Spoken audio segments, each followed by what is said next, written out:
There's a poem written by a very famous English poet at the end of the 19th century. It was said to echo in Churchill's brain in the 1930s. And the poem goes, "High upon the hill of summer, lazy with the flow of streams, hark, I hear a distant drummer drumming like a sound in dreams. Far and near and low and louder on the roads of earth go by, dear to friend and food to powder, soldiers marching soon to die." Those who are interested in poetry, the poem is The Shropshire Lad, written by A.E. Housman. But what Housman understood, and you hear it in the symphonies of Nielsen too, was that the long, hot, sylvan summers of stability of the 19th century were coming to a close, and that we were about to move into one of those terrifying periods of history when power changes. And these are always periods, ladies and gentlemen, accompanied by turbulence and all too often by blood. And my message for you is that I believe we are condemned, if you like, to live at just one of those moments in history, when the gimbals upon which the established order of power is beginning to change, and the new look of the world, the new powers that exist in the world, are beginning to take form. And these are, and we see it very clearly today, nearly always highly turbulent times, highly difficult times, and all too often very bloody times. By the way, it happens about once every century. You might argue that the last time it happened, and that's what Housman felt coming and what Churchill felt too, was that when power passed from the old nations, the old powers of Europe, across the Atlantic to the new emerging power of the United States of America, the beginning of the American century. And of course, into the vacuum where the two old European powers used to be were played the two bloody catastrophes of the last century. The one in the first part and the one in the second part, the two great world wars. Mao Zedong used to refer to them as the European civil wars, and it's probably a more accurate way of describing them. Well, ladies and gentlemen, we live at one of those times. But for us, I want to talk about three factors today. And the first two of these, is about a shift in power. And the second is about some new dimension, which I want to refer to, which has never quite happened in the way it's happening now. But let's talk about the shifts of power that are occurring to the world. And what is happening today is in one sense frightening, because it's never happened before. We have seen lateral shifts of power, the power of Rome, the power of Greece passed to Rome, and the power shifts that occurred during the European civilizations. But we're seeing something slightly different. For power is not just moving laterally from nation to nation, it's also moving vertically. What's happening today is that the power that was encased, held to accountability, held to the root of law, within the institutions of the nation state, has now migrated in very large measure onto the global stage. The globalization of power, we talked about the globalization of markets, but actually it's the globalization of real power. And where at the nation-state level that power is held to accountability, subject to the rule of law, on the international stage it is not. The international stage, on the global stage, where power now resides, the power of the internet, the power of the satellite broadcasters, the power of the money changers, these vast, huge money go round that circulates now 32 times the amount of money necessary for the trade it's supposed to be there to finance. The money changers, if you like, the financial speculators that have brought us all to our knees quite recently. The power of the multinational corporations now developing budgets often larger than medium-sized countries. These live in a global space which is largely unregulated, not subject to the rule of law, and in which people may act free of constraint. Now that suits the powerful, up to a moment. It's always suitable for those who have the most powerful to operate in spaces without constraint. But the lesson of history is that sooner or later, unregulated space not subject to the rule of law, becomes populated not just by the things you want, international trade, the internet, etc., but also by the things you don't want. International criminality, international terrorism. The revelation of 9/11 is that even if you are the most powerful nation on earth, nevertheless, those who inhabit that space can attack you even in your most iconic of cities one bright September morning. It's said that something like 60% of the $4 million that was taken to fund 9/11 actually passed through the institutions of the Twin Towers, which 9/11 destroyed. You see, our enemies also use this space, the space of mass travel, the internet, satellite broadcasters, to be able to get around their poison, which is about destroying our systems and our ways. Sooner or later, the rule of history is that where power goes, governance must follow. And if it is therefore the case, as I believe it is, that one of the phenomena of our time is the globalization of power, then it follows that one of the challenges of our time is to bring governance to the global space.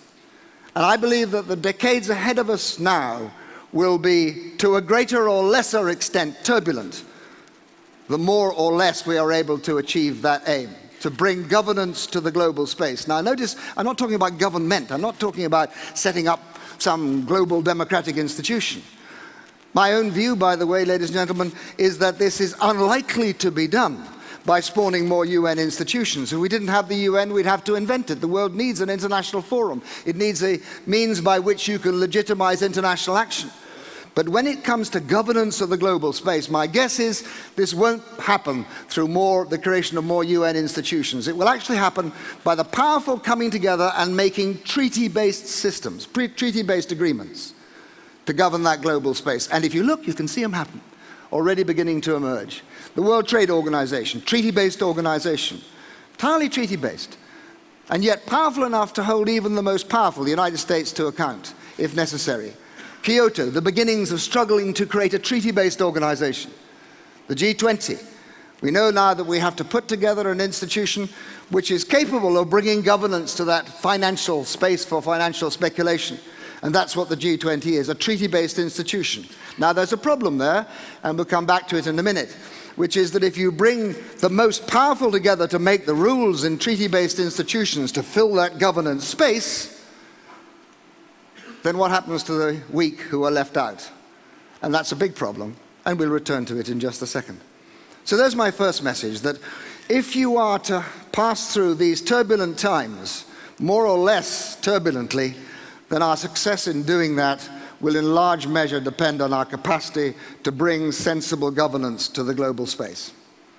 And watch that beginning to happen. My second point is, and I guess I don't have to talk to an audience like this about such a thing, but power is not just shifting vertically, it's also shifting horizontally.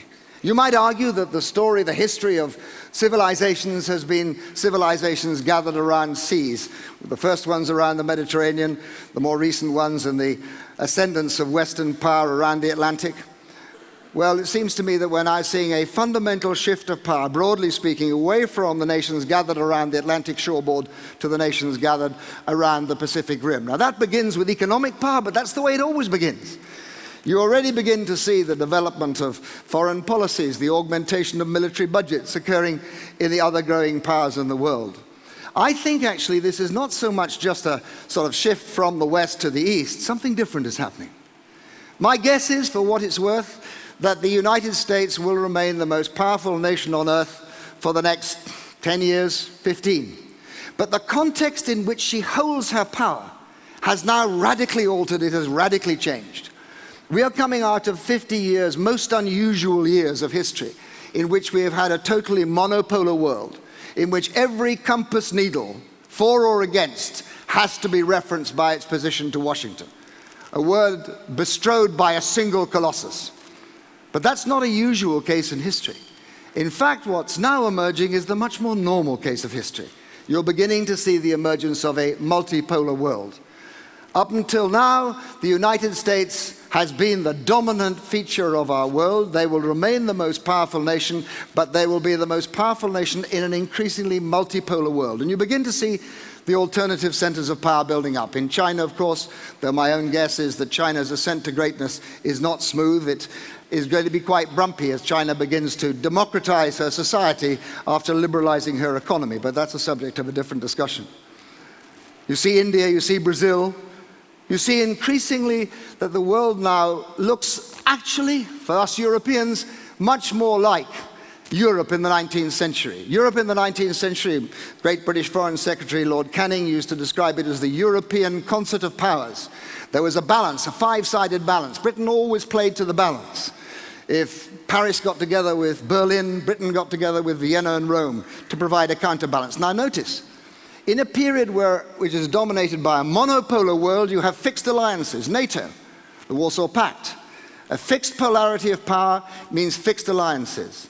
But a multiple polarity of power means shifting and changing alliances. And that's the world we're coming into, in which we will increasingly see that our alliances are not fixed. Canning, the great British Foreign Secretary, once said, Britain has a common interest but no common allies.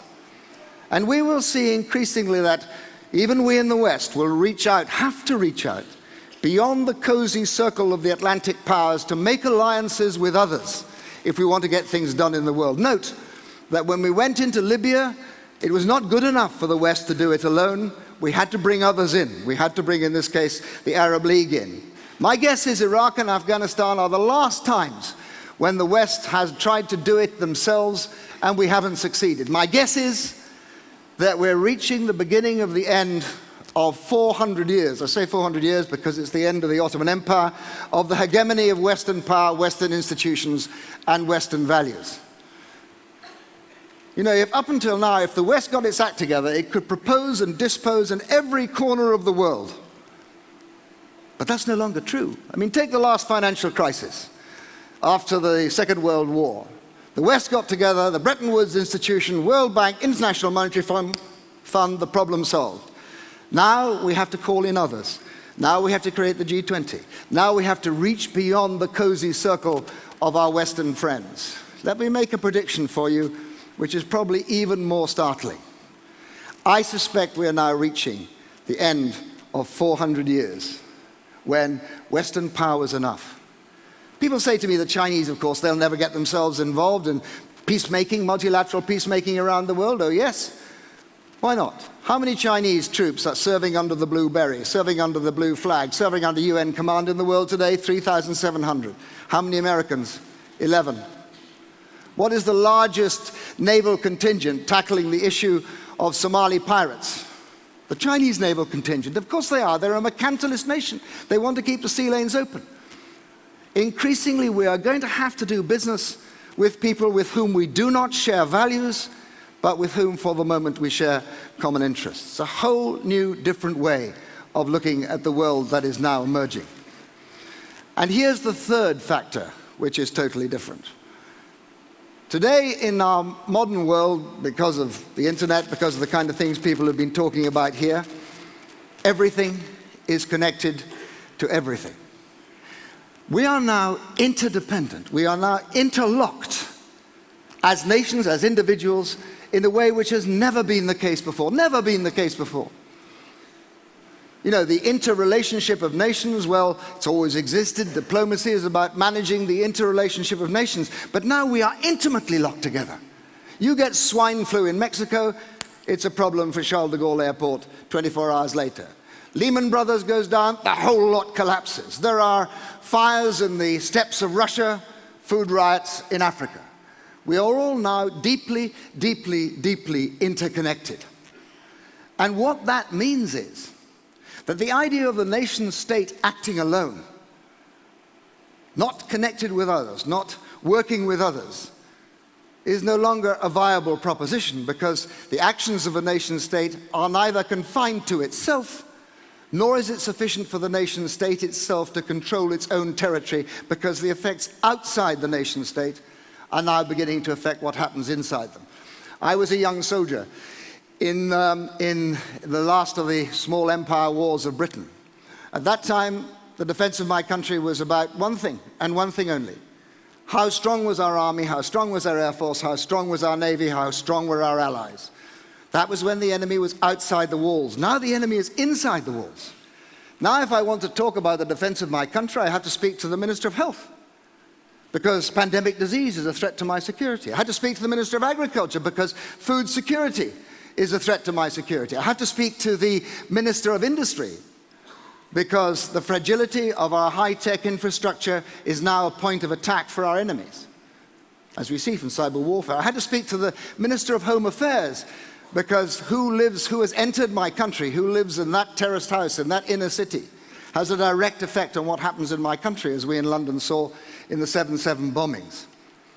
It's no longer the case that the security of a country is simply a matter for its soldiers and its Ministry of Defense. It's its capacity to lock together its institutions. And this tells you something very important. It tells you that, in fact, our governments, vertically constructed in the economic model of the Industrial Revolution, vertical hierarchy, specialization of tasks, command structures, have got the wrong structures completely. You in business know that the paradigm structure of our time, ladies and gentlemen, is the network. It's your capacity to network that matters, both within your governments and externally. So here is Ashdown's third law. By the way, don't ask me about Ashdown's first law and second law, because I haven't invented those yet. It always sounds better if there's a third law, doesn't it? Ashdown's third law is that in the modern age where everything is connected to everything, the most important thing about what you can do is what you can do with others. The most important bit about your structure, whether you're a government, whether you're an army regiment, whether you're a business, is your docking points, your interconnectors, your capacity to network with others. You understand that in industry, governments don't. But now one final thing. If it is the case, ladies and gentlemen, and it is, that we are now locked together in a way that has never been quite the same before, then it's also the case that we share a destiny with each other. Suddenly, and for the very first time, collective defense, the thing that has dominated us as the concept of securing our nations, is no longer enough. It used to be the case that if my tribe was more powerful than their tribe, I was safe. My country was more powerful than their country, I was safe. My alliance, like NATO, was more powerful than their alliance, I was safe. It is no longer the case. The advent of the interconnectedness and of the weapons of mass destruction means that increasingly I share a destiny with my enemy. When I was a diplomat negotiating the disarmament treaties with the Soviet Union in Geneva in the 1970s, we succeeded because we understand we shared a destiny with them. Collective security is not enough. Peace has come to Northern Ireland because both sides realized that the zero-sum game couldn't work. They shared a destiny with their enemies. One of the great barriers to peace in the Middle East is that both sides, both Israel and I think the Palestinians, do not understand that they share a collective destiny. And so suddenly, ladies and gentlemen, what has been the proposition of visionaries and poets down the ages becomes something we have to take seriously as a matter of public policy. I started with a poem, I'll end with one. The great poem of John Donne's, Send Not for Whom the Bell Tolls. The poem is called No Man is an Island, and it goes, every man's death affecteth me, for I am involved in mankind. Send not to ask for whom the bell tolls, it tolls for thee. For John Donne, a recommendation of morality. For us, I think, part of the equation for our survival. Thank you very much.